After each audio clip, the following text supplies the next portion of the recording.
आप लोगों ने पिछली वीडियो में पूर्ण आंतरिक परावर्तन के बारे में बहुत अच्छे तरीके से समझा, ठीक है ना। और पूर्ण आंतरिक परावर्तन को हमने फिगर बना करके, ठीक है, आपको समझाने का प्रयास किया और मुझे विश्वास है कि आप लोगों को समझ में आया होगा, ठीक है ना।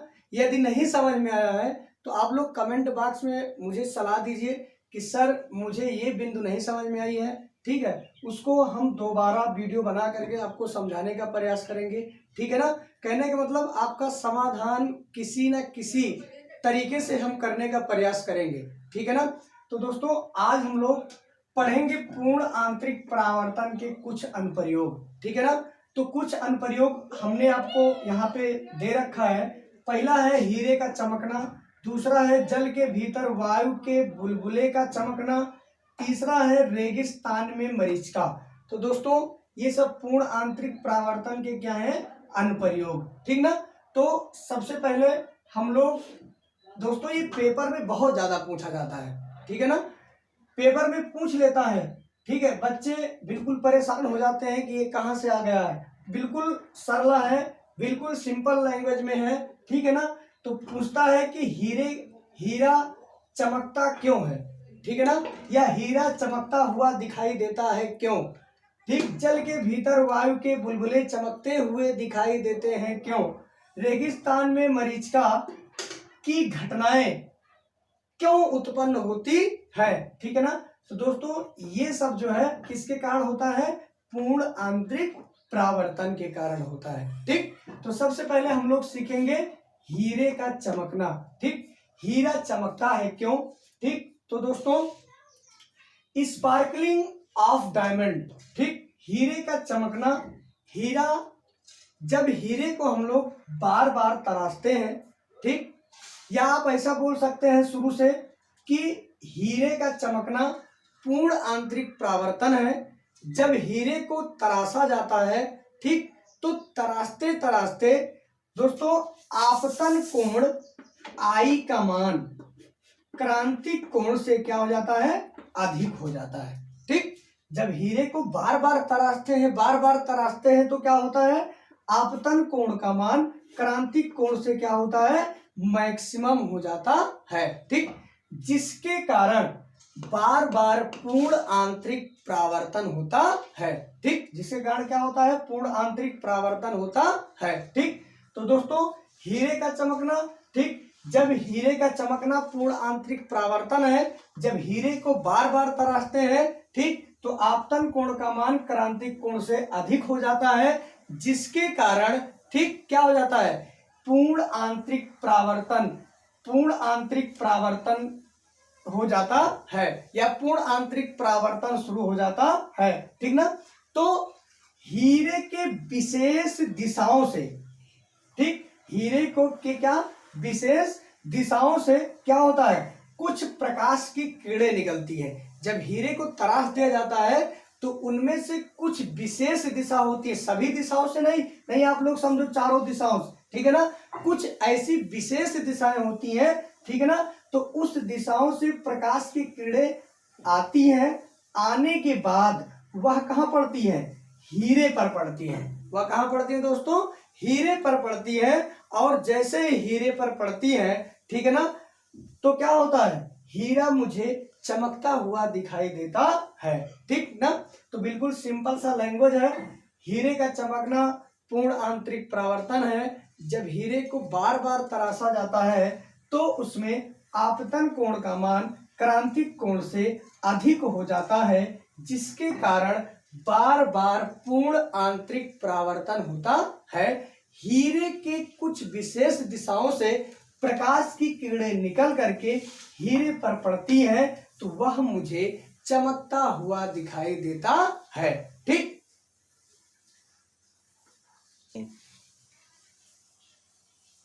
अगली हेडिंग आपकी है जल के भीतर वायु के बुलबुले का चमकना, ठीक है ना।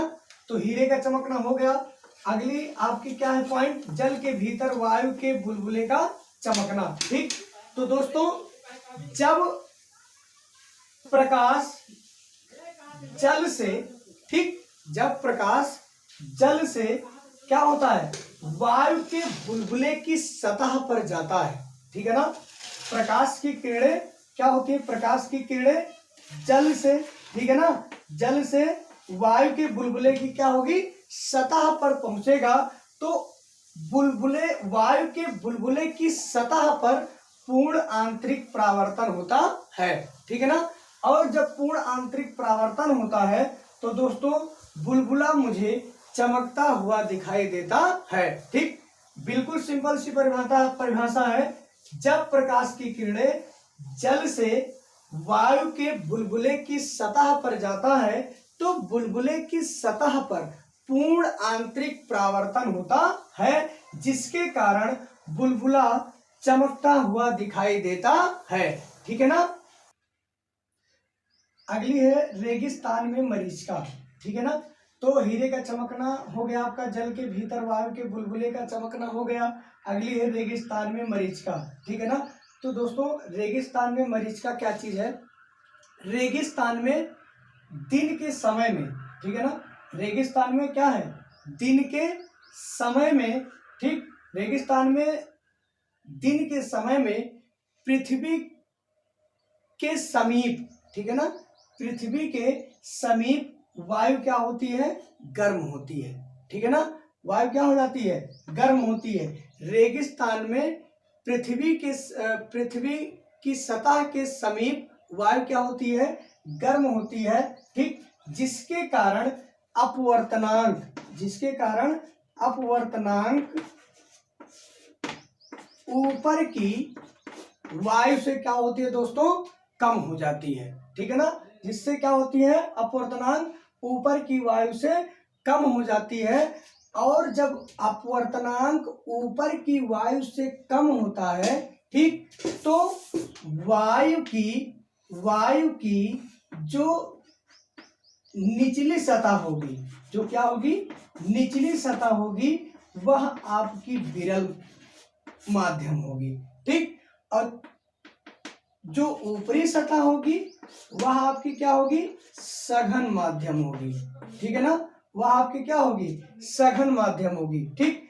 जब अपवर्तनांक ऊपर की वायु से कम हो जाती है, ठीक, तो वायु की निचली सतह विरल माध्यम हो जाती है और ऊपरी सतह क्या होती है दोस्तों, सघन माध्यम हो जाती है, ठीक। तो विशेष दिशाओं से चल करके प्रकाश की किरणें जब वायु की परतों से पूर्ण आंतरिक परावर्तन होकर के, ठीक, पूर्ण आंतरिक परावर्तन होकर के, ठीक, हमारी आंखों तक पहुंचता है, ठीक है ना। जब हमारी आंखों तक पहुंचता है अतः हमें उसका उल्टा प्रतिबिंब दिखाई देता है। दोस्तों जब पूर्ण आंतरिक परावर्तन होकर के हमारी आंखों तक पहुंचता है तो क्या होता है, हमें उसका उल्टा प्रतिबिंब दिखाई देता है, जो यह आभास करता है कि वहां क्या है, जल है। जो कि वहां क्या आभास होता है, वहां क्या है, जल है, ठीक। जिसके भीतर उसका उल्टा प्रतिबिंब बनता है। पूरी यही घटना रेगिस्तान में मरीचिका कहलाती है। एक ऐसे एग्जाम्पल ले सकते हैं आप, ठीक, जैसे बहुत ज्यादा धूप होती है अपने यहाँ, तो हम लोग काली सड़क पे हम लोग ऐसे जाते हैं और जाने के बाद जैसे जैसे हम लोग आगे बढ़ते हैं तो ऐसे लगता है कि जो काली सड़क है, जिसको हम लोग पक्की सड़क बोलते हो, ठीक है ना, उस पक्की सड़क पर आगे क्या भरा हुआ है, बिल्कुल पानी भरा हुआ है। वो क्या रहता है दोस्तों, वृक्ष रहता है, जो कि उसका कौन सा प्रतिबिंब होता है, वो आभासी प्रतिबिंब और उल्टा हुआ प्रतिबिंब होता है, ठीक ना। जो प्रतिबिंब क्या होता है, पूर्ण आंतरिक परावर्तन करके क्या बनाता है, उसका आभासी प्रतिबिंब, और वह प्रतिबिंब क्या होता है, उल्टा होता है, और मुझे ऐसा आभास होता है कि वहां क्या है, जल है। जैसे हम लोग उस स्थान में पहुंचते हैं तो उसके आगे जहां वृक्ष होता है वहां लगता है मुझे क्या है, वहां भी जल है। दोस्तों यही आपकी क्या कहलाती है, मरीचिका कहलाती है, ठीक। हेडिंग आपकी है, ठीक, पूर्ण परावर्तक प्रिज्म, ठीक, जिसको इंग्लिश में टोटली रिफ्लेक्टर प्रिज्म बोलते हैं। क्या बोलते हैं इसको? Totally reflector prism. ठीक है ना। तो दोस्तों अभी तक आप लोगों ने पूर्ण आंतरिक परावर्तन के अनुप्रयोग पढ़े। ठीक, अब आप लोग अगली हेडिंग डाल लीजिए, पूर्ण परावर्तक प्रिज्म, जिसको इंग्लिश में टोटली रिफ्लेक्टर प्रिज्म कहते हैं। ठीक है ना।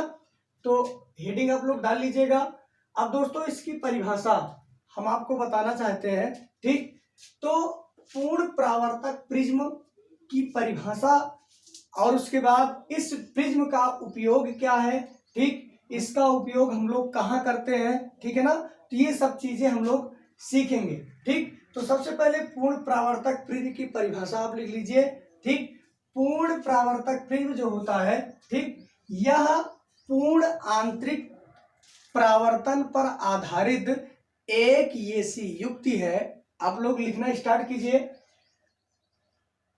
यह पूर्ण आंतरिक परावर्तन पर आधारित, यह पूर्ण आंतरिक परावर्तन पर आधारित एक ऐसी युक्ति है, एक ऐसी युक्ति है जिसका उपयोग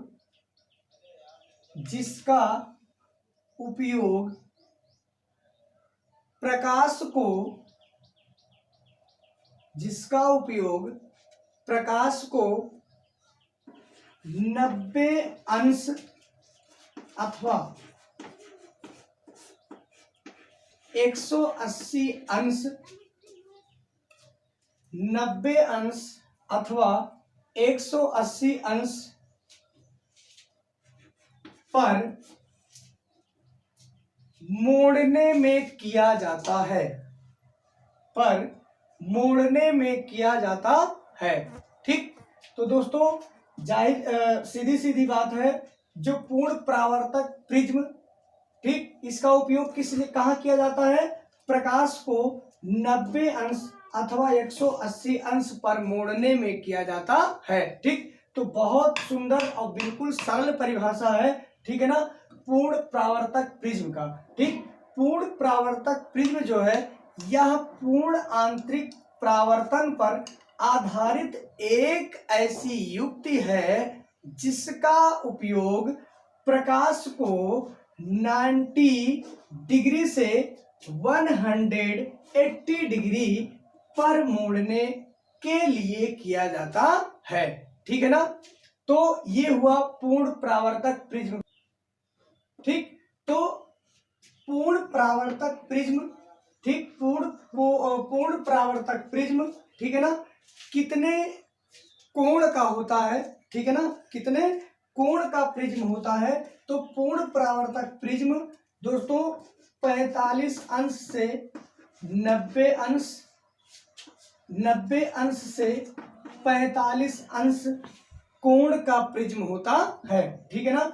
जो पूर्ण परावर्तक प्रिज्म होता है, ठीक, यह प्रिज्म 45 डिग्री से 90 डिग्री और उसके बाद 90 डिग्री से 45 डिग्री का कोण होता है। ठीक है ना। तो दोस्तों आप लोग वीडियो को रोक करके जो मैंने लैंग्वेज बताया, ठीक है ना, आप उसको नोट कीजिए और नोट करके अच्छी सी आप लोग नोट्स बना लीजिए। पेपर के लिए कोई टेंशन नहीं लेना है, पूरा का पूरा सिलेबस हम लोग कवर करेंगे। ठीक है ना। तो आज की वीडियो यहीं पर समाप्त करते हैं। ठीक, अगली वीडियो पुनः जो है हम लोग मिलेंगे के साथ, दोस्तों प्रकाशिक तंतु के साथ मिलेंगे। आपकी अगली हेडिंग रहेगी प्रकाशिक तंतु। ठीक है ना। तो इसको नोट कर लीजिए, कल की हेडिंग आपकी है प्रकाशिक तंतु। ठीक है ना। थैंक यू दोस्तों।